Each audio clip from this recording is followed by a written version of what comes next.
كل نفس ذائقة الموت ثم إلينا ترجعون. نحمده ونصلي على رسوله الكريم فأما بعد أعوذ بالله من الشیطان الرجیم بسم اللہ الرحمن الرحیم السلام علیکم ورحمۃ اللہ وبرکاتہ۔ جیسے کہ آپ لوگ سب جانتے ہیں کہ ہمارا سیشن چل رہا ہے قبر اور آخرت کی تیاری۔ جی تو آج اس لیکچر میں ہم بات کریں گے کہ صدقہ جاریہ کے لیے نیک اولاد ہم کیسے بنا سکتے ہیں۔ اور دیکھیں آپ کو مستقل ایک ہی چیز میں بتاتی آ رہی ہوں، اس سے پہلی والی بھی ویڈیو دیکھیے گا، کیونکہ صدقہ جاریہ کے 3 طریقے ہیں نا، آپ کا عمل، علم اور نیک اولاد، کیونکہ جب تینوں چیزیں کریں گی نا تو زندگی اچھی گزرے گی۔ تو صدقہ جاریہ کے لیے نیک اولاد ہمیں کیسی بنانی ہے کہ اس کی تربیت ہی ہم نے ایسی کرنی ہے، چاہے ہم اس دنیا میں ہوں چاہے نہ ہوں، ہمارے لیے وہ فائدہ مند رہے، کیونکہ جو کچھ آپ اس کو سکھائیں گے دینی اعتبار سے بھی اور دنیاوی اعتبار سے جائز چیزیں، ان سب کا جو ہے وہ ثواب اور اس کا اجر آپ کو رہتی دنیا تک اور آخرت تک ملتا رہے گا۔ ویسے تو میت کے لیے ایصال ثواب اور کوئی نہیں کر سکتا سوائے اولاد کے۔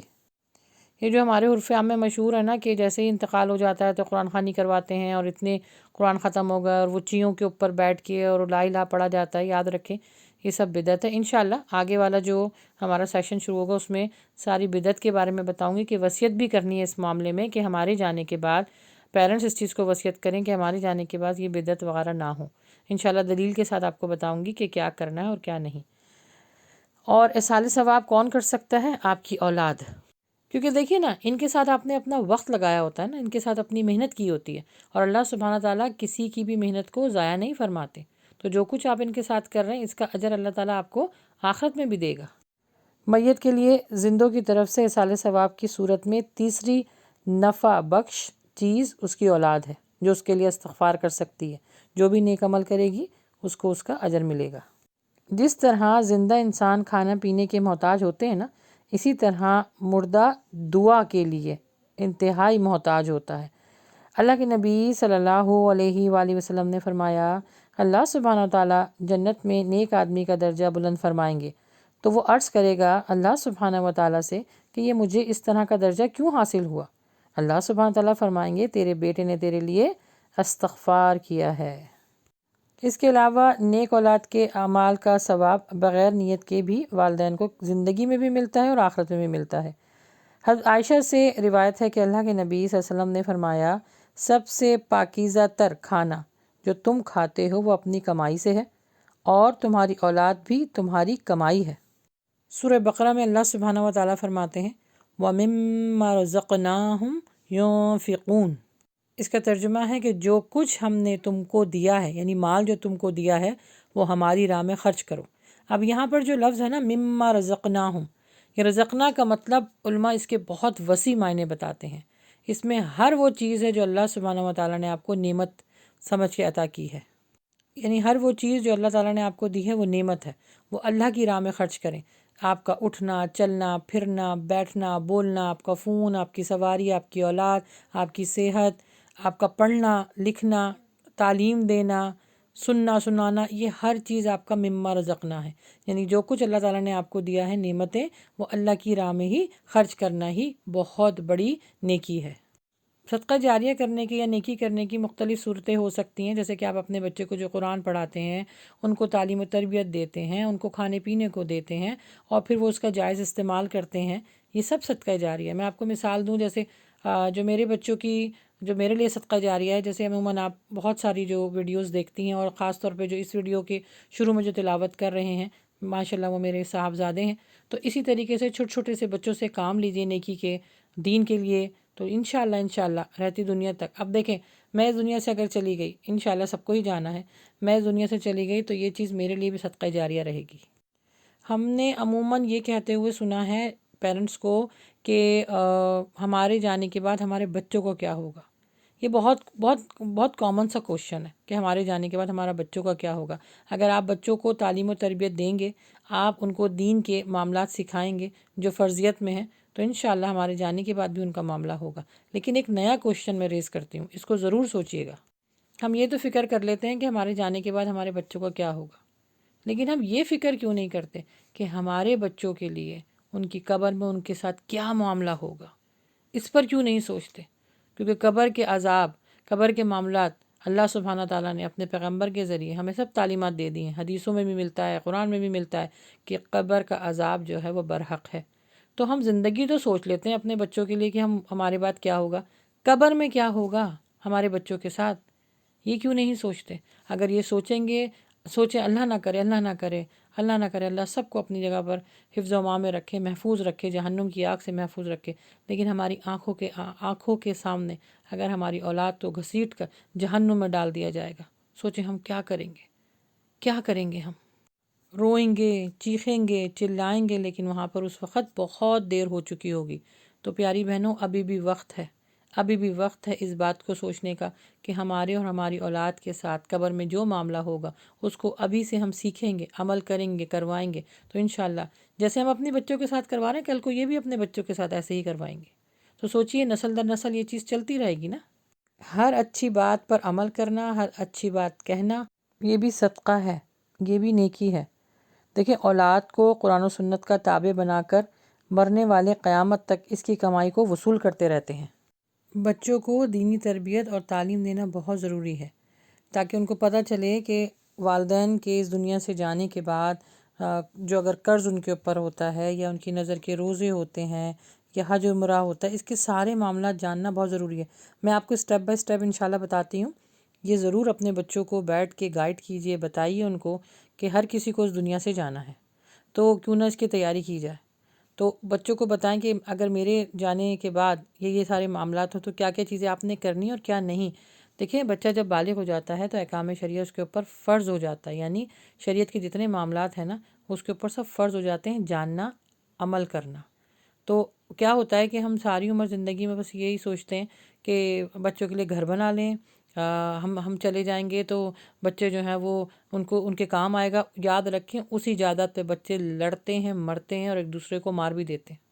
اس طرح کے کتنے آئے روز جو ہے وہ خبروں میں یہ اس طرح کی نیوز میں یہ چیزیں آتی ہیں کہ جائیداد کے اوپر جو بھائی نے ایک دوسرے کو قتل کر دیا، پھر بہنوں کے جائیداد میں حصے نہیں دیتے۔ بھائی، کتنا بڑا گناہ ہے۔ تو یہی اپنے بچوں کو بٹھا کر اگر سمجھایا جائے قرآن و حدیث کی روشنی میں، تو انشاءاللہ ان کے لیے بھی آسانی ہوگی اور آپ کے لیے بھی انشاءاللہ آخرت میں آسانی ہوگی۔ انشاءاللہ اسی پروگرام میں آپ لوگوں سے وصیت نامہ بھی جو ہے وہ لکھواؤں گی، اور اس میں یہ ساری بدعتیں اور سارے معاملات، جائیداد کے مسئلے مسائل، روزہ، حج، زکوٰۃ اور میت کی جو قرضہ ہوتا ہے، یہ سب انشاءاللہ اسٹیپ بائی اسٹیپ آپ لوگوں سے کرواؤں گی، ٹھیک ہے؟ بچوں کو اس بارے میں ضرور بتائیے کہ اگر آپ کو کوئی قرضہ ہے یا اس طرح کے کوئی معاملات ہیں، بچوں کو ضرور بتائیے، کیونکہ اپنے اور میت کے لیے ثواب کے طور پر سب سے پہلے تو میت کے قرض کی ادائیگی کا معاملہ صاف کرنا بہت ضروری ہے۔ جو میت کا قرض ادا کرتا ہے، چاہے وہ بچے کریں، چاہے وہ رشتہ دار کریں یا ورثہ کریں، ان کے لیے بہت بڑی نیکی ہے۔ تو سب سے پہلے قرض کا خیال رکھنا ہوگا۔ اگر حج کی نظر مانی ہے تو اس کو بھی دینا بہت ضروری ہے، کیونکہ اللہ کے نبی صلی اللہ علیہ وسلم کی خدمت میں ایک عورت آئی، انہوں نے فرمایا کہ میری والدہ نے حج کی نظر مانی تھی، لیکن حج کرنے سے پہلے وہ وفات پا گئیں، تو کیا میں ان کی طرف سے حج کر سکتی ہوں؟ تو اللہ کے نبی صلی اللہ علیہ وسلم نے فرمایا ہاں کرو، اور اس کا اجر تمہیں بھی ملے گا۔ اسی طرح زندہ والدین کی طرف سے بھی فرض یا نفلی یا نظر کا مانا ہوا حج جو ہے وہ اولاد کر سکتی ہے، اور بشرط یہ ہے کہ حج اس نے خود اولاد نے پہلے اپنا کیا ہو، یعنی اپنی فرضیت کو پورا کر لیا ہو، اس کے بعد حج بدل بھی کر سکتی ہے۔ اس کے بعد ہے روزے۔ یہ بہت امپورٹنٹ مسئلہ ہے کہ میت کی طرف سے کیا روزے رکھ سکتے ہیں کہ نہیں۔ تو بالکل اللہ کے نبی صلی اللہ علیہ وسلم کی حدیث ہمیں ملتی ہے حضرت عائشہ سے کہ جو شخص وفات پا گیا اور اس کے ذمے روزے ہوں تو اس کا ولی یعنی اولاد یا وارث قریبی رشتہ دار جو ہے اس کے روزے رکھ سکتے ہیں، صحیح بخاری کی حدیث ہے۔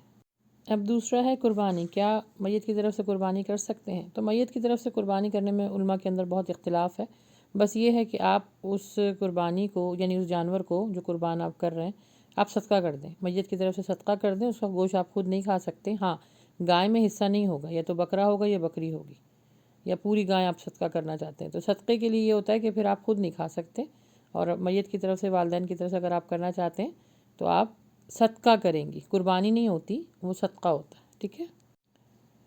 صدقہ خیرات میں سب سے پہلے یہی کہ اللہ کے نبی صلی اللہ علیہ وسلم کی حدیث ہے کہ ایک شخص آیا، اس نے کہا کہ میری والدہ جو ہے اچانک فوت ہو گئی ہیں، کوئی وصیت نہ کر سکی، میرا گمان ہے کہ اگر وہ بول سکتی تو صدقہ کرنے کو کہتی۔ تو آپ صلی اللہ علیہ وسلم نے فرمایا، اے سعد، تم اپنی ماں کی طرف سے ایک کنویں کو جاری کرو، یعنی پانی ایک بہت بڑا صدقہ ہے۔ اچھا، یہاں پر میں بتا دوں کہ صرف مرنے والوں کے لیے نہیں، زندہ جن ماں باپ جن کے زندہ ہیں ان کے نام کا بھی آپ جو ہے وہ ہینڈ پمپ لگوا دیجئے، مسجدوں میں ٹنکی ہوتی ہے وہ لگوا دیجئے، ان کے نام کا کہیں بھی جو ہے نا پانی، کیونکہ پانی ایک بہت بڑی نعمت ہے اور اس کا ثواب بہت زیادہ ملتا ہے۔ تو اللہ کے نبی صلی اللہ علیہ وسلم نے حضرت سعد بن وقاص کو کہا کہ اپنی ماں کے لیے کنواں کھدوا دو، اور ابھی تک دیکھیں وہاں پر وہ کنواں چل رہا ہے۔ یعنی پانی جو ہے وہ، کیونکہ پانی سے یہ ہوتا ہے کہ جانور، انسان، چرند پرند سب پیتے، تو جتنے لوگ اس سے فیضیاب ہوں گے اتنا ہی فائدہ ہوگا۔ اچھا، یہاں پر ایک اور بات میں آپ کو بتاتی چلوں، یہ مشورہ ہے، جیسے کہ آپ کے بچے ہیں، بچیاں ہیں، تو آپ اگر دیندار ہیں، یعنی آپ اگر ٹیچر ہیں، پڑھاتی ہیں اور قرآن پڑھاتی ہیں یا تعلیم اس کی دیتی ہیں، تو اس میں بھی نا اپنے بچوں کو ساتھ لگائیے، کیونکہ یہ وہ کام ہے جو اللہ سبحانہ تعالیٰ نے حضرت ابراہیم علیہ السلام اور حضرت اسماعیل علیہ السلام سے کروایا۔ حضرت ابراہیم علیہ السلام نے کعبے کو جو تعمیر کیا تو ساتھ ساتھ اپنی اولاد کو بھی لگایا، تو اس سے یہیں سے یہی میسج ملتا ہے کہ اب دیکھیں رہتی دنیا تک ان کو کتنا جو ہے اجر مل رہا ہوگا۔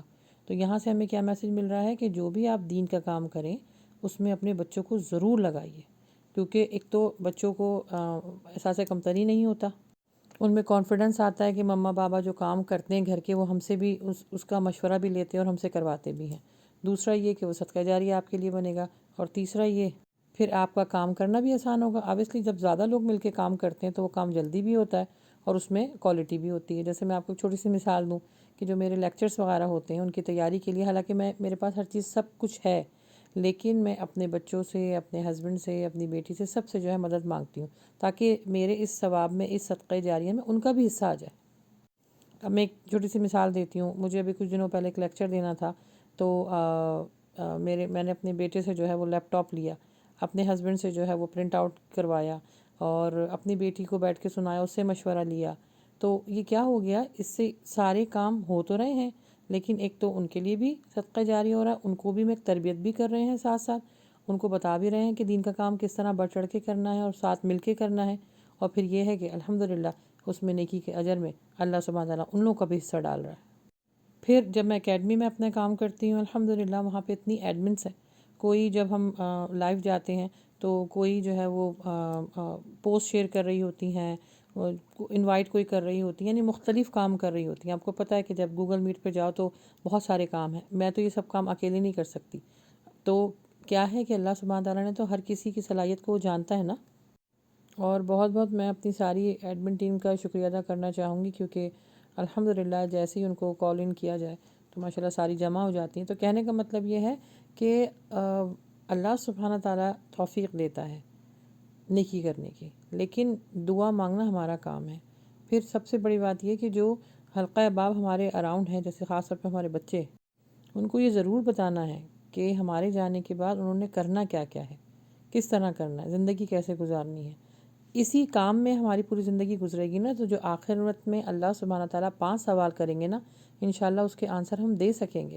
اور وہ 5 سوال کون کون سے ہیں؟ اللہ کے رسول صلی اللہ علیہ وآلہ وسلم نے فرمایا، قیامت کے دن انسان کے قدم اپنی جگہ سے ہٹ نہ سکیں گے جب تک سے ان 5 باتوں کا اللہ سبحانہ تعالیٰ کے سامنے جواب نہ دے سکے۔ سب سے پہلے ہے، عمر کیسے اور کن کاموں میں ختم کی، جوانی کہاں صرف کی، مال کہاں سے کمایا اور کہاں خرچ کیا، اور آخر میں ہے جو علم حاصل کیا تھا اس پر کتنا عمل کیا اور کتنا لوگوں تک پہنچایا۔ سوچئے ان 5 سوالوں کے ساتھ اگر ہم زندگی گزاریں گے تو انشاءاللہ جواب دے پائیں گے نا، لیکن اگر ہمیں یہ پتہ ہی نہیں ہوگا کہ ان سوالوں کے جواب میں ہمیں کرنا کیا ہے اور رہتی دنیا تک کرنا ہے، وہاں جا کے صرف جواب نہیں دینا ہے، وہاں پہ تو اٹک جائیں گے۔ اگر زندگی ان کے مطابق نہیں گزاری ہوگی، قرآن کے مطابق نہیں گزاری ہوگی، تو وہاں تو بالکل اٹک جائیں گے، فیل ہو جائیں گے۔ تو رہتی دنیا تک ہی ہمیں اس دنیا میں رہ کر ہی محنت بھی کرنی ہے اور اس پر عمل کرنا بھی ہے اور کروانا بھی ہے۔ بس زیادہ سے زیادہ اس چیز کو انڈرسٹینڈ کیجئے کہ آپ نے اپنا وقت اپنے بچوں کے ساتھ گزارنا ہے، یہی آپ کی دولت ہے، اس دنیا کے لیے بھی اور آخرت کے لیے بھی۔ وآخر دعوانا الحمدللہ رب العالمین۔